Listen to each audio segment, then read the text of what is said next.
Hey there, welcome back to the kitchen. If you're new around here, my name is Jill, and around here we are working on creating a life that we love, and we do it on a budget with a bit of creativity and not keeping up with any of the Joneses. And today, one of the things that we love is Christmas crack. That's terrible, doesn't it? It sounds terrible, but it's delicious and we absolutely love it.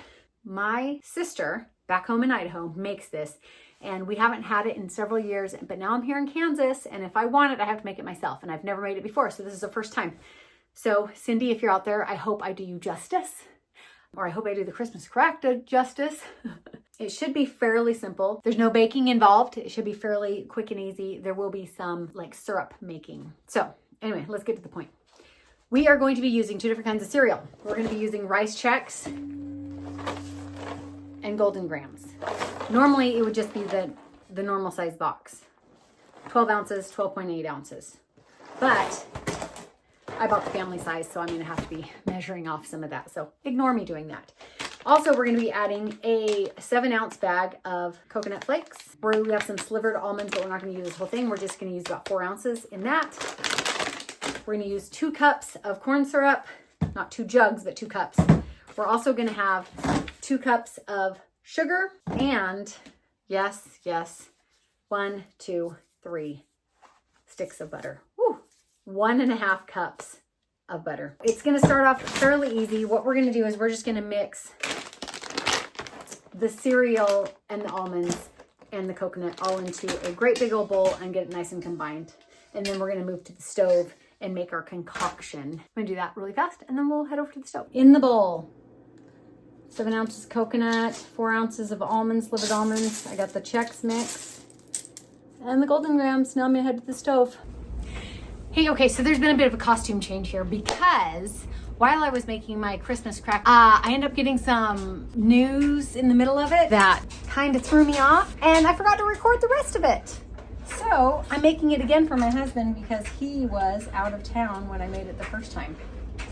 Basically what I did here is in this pot, a good solid pot, I put 2 cups of sugar and 2 cups of corn syrup and 1.5 cups of melted butter. We are just cooking on medium heat, and I don't have a candy thermometer, but we have a Traeger thermometer.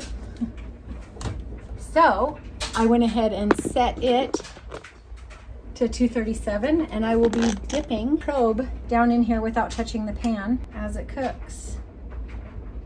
So right now, about 190 degrees right now. It says it needs to be 234. At 234 degrees, it will be at the softball stage.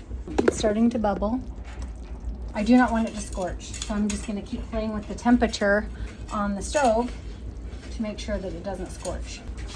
Of course, right in the middle of it, my batteries went dead.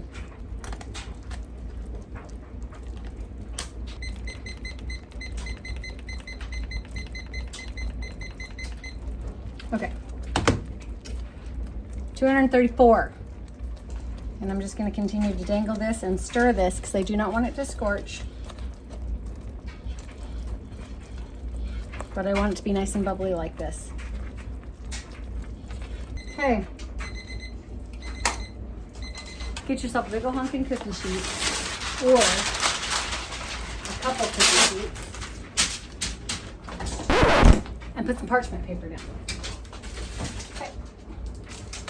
Get it all spread out. And then you let it cool, and then you bag it up into 2 1-gallon size Ziploc bags, or however you want if you're just gonna eat it, or you can put it more decorative if you want to give it away. But there's a ton of snacks here, and it is delicious, so good.